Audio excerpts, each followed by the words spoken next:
நான் இன்னைக்கு உங்கள் தாத்தா உங்களுக்கு முழு வெண்டைக்காய் பொரியல் எப்படி செய்யணும்னு சொல்லி காட்டுறேன். வீட்டில் சாப்பிட்றதுக்காக இதை தயார் பண்ணுறேன். வீட்டில் நாங்கள் 6-7 பேர் சாப்பிடுவோம், அதுக்கு தயார் பண்ணுறேன். வெண்டைக்காயை முதல்ல முழு வெண்டைக்காயை காம்பு விட்ட முன்னால் தண்ணியில் கழுவி எடுத்துக்கிடணும். கழுவி எடுத்துக்கிட்டு சுத்தமாக கழுவின பிறகு இளம் வெண்டைக்காயாக இருக்கணும். சுத்தமாக கழுவி எடுத்த பிறகு இந்த விதமாக அதை லேசாக கீறிக்கிடணும். இந்த விதமாக லேசாக கீறிக்கிடணும்.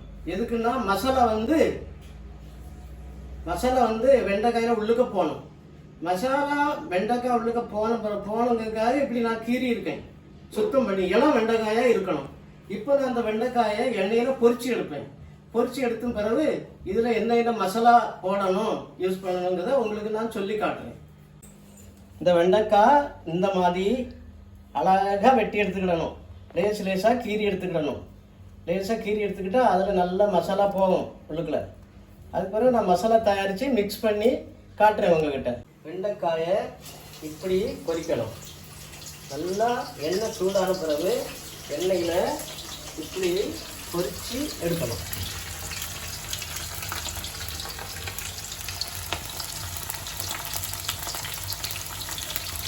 இப்போ வெண்டைக்காயை இப்படி நல்லா பொரித்து எடுத்துக்கிடணும். வெண்டைக்காயை நல்லா பொரித்து எடுத்துக்கிட்டு இந்த கலரில் எப்படி பொரித்து எடுத்துக்கணும் வெண்டைக்காய். இது முழு வெண்டைக்காய் பொரியல் இது. அதுக்கு பிறகு இது வெங்காயம், இது தக்காளி பழம், இது மல்லி பவுடரு, இது மல்லி பவுடரு, சீரகம் பவுடரு, இது கரம் மசாலா பவுடரு, இது சில்லி பவுடரு, மிளத்தல் பவுடரு, இது எல்லாம் இருக்குது. இதையெல்லாம் இந்த மாதிரி பவுடராக நீங்கள் எடுத்துக்கணும். இது கருவேப்பிலை அப்படி இருக்குது. இதுகளெல்லாம் இது என்ன ஒவ்வொன்றா முதல்ல இதை வறுத்து எடுப்பேன். பிறகு இது இப்படி வறுத்து எடுத்து மிக்ஸ் பண்ணும்போது உங்கள்கிட்ட நான் சொல்லுவேன். அந்த மாதிரி நீங்கள் பண்ணுங்கள், சரியா? நான் கொஞ்சம் முழு சீரகம் போடுறேன். இதில் முழு சீரகம் போட்டிருக்கேன். அதுக்கு பிறகு கொஞ்சம் கருவேப்பிலை போடுறேன். கருவேப்பிலை போட்ட பிறகு வெங்காயம் போடுறேன். அரைச்சி வச்ச வெங்காயம் என்னன்னா இதை இப்படி வறுக்கணும். கொஞ்சம் பச்சையாக இருக்கக்கூடாது.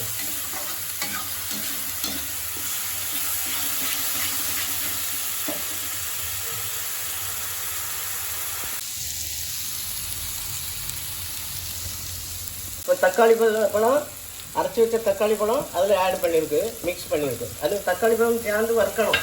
அல்ல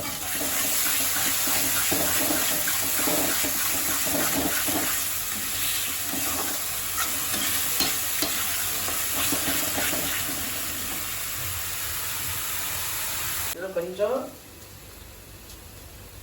எவ்வளோ உப்பு போடணுமோ தகுந்த கொஞ்சமாக உப்பு போட்டுக்கிடுங்க. மசாலா இந்த அரைச்சி வச்சிருக்க மசாலாவில் கொஞ்சம் யூஸ் பண்ணுறேன். எவ்வளோ வேணுமோ அவ்வளோ யூஸ் பண்ணிடணும். ரொம்பவும் யூஸ் பண்ணக்கூடாது, பார்த்து யூஸ் பண்ணிடணும். பிறகு மல்லி, ஜீரகம், அதுக்கு பிறகு கரம் மசாலா எல்லாம் மிக்ஸாக வீட்டில் அரைச்சி வச்ச மசாலா.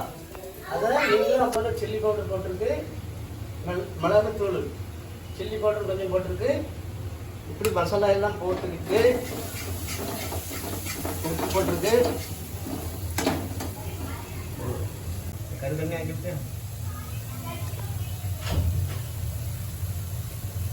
பொரிச்சு வச்சிருக்க வெண்டைக்காய் இப்படி இருக்கும். இந்த மாதிரி வச்சிருக்க வெண்டைக்காயை இந்த மசாலாவில் மிக்ஸ் பண்ணுறோம்.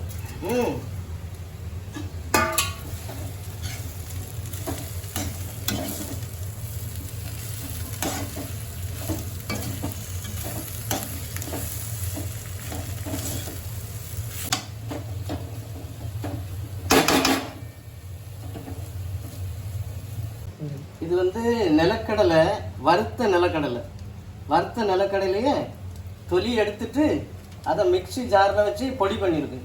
அது கொஞ்சம் மேலே தூவி விட்டால் கொஞ்சம் டேஸ்ட்டு இன்னும் கொஞ்சம் நல்லாயிருக்கும்.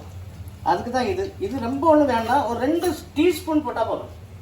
2 டீஸ்பூன் போட்டாலே அதுக்கு போதும். அதனால் ரொம்ப போட்டாலும் ரொம்ப ஒரு மாதிரி கட்டி ஆகிடும். அதனால் லேசாக அப்படி தூவி விட்டுட்டா கொஞ்சம் ஒரு ருசிக்கு தான், ஒரு டேஸ்ட்டுக்கு தான். அது ஒரு 2 டீஸ்பூன் போட்டால் போதும், அதோட ஜாஸ்தி போடாங்க. இந்த மாதிரி இருக்கும் அந்த கலரு.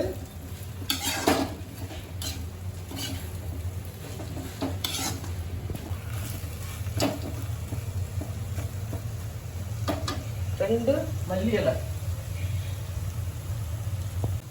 இலை லேசாக கொஞ்சம் அப்படி தூவி விட்டா கொஞ்சம் மணமாக இருக்கும். அவ்வளோதான், வேற ஒன்றும் இல்லை. இது என்ன சாப்பிட ருசியாக இருக்கும், சாப்பிடலாம். எல்லாம் பண்ணி முடிச்சாச்சு. எனக்கு நீங்கள் இதை சாதம் கூட, பருப்பு சாதம் கூட, சாம்பார் சாதம் கூட வச்சு சாப்பிடலாம். இது ஒரு 6 பேருக்கு பண்ணியிருக்கேன். நீங்கள் எவ்வளோ பேர் இருப்பீங்களோ அதுக்கு தகுந்தாதான் இந்த மாதிரி நீங்கள் பண்ணி சாப்பிடுங்க. இந்த மாதிரி பண்ணுனா பிள்ளைங்களும் நல்லா விரும்பி சாப்பிடும், பெரிய ஆட்களுக்கும் நல்லா இருக்கும் சாப்பிட்றதுக்கு.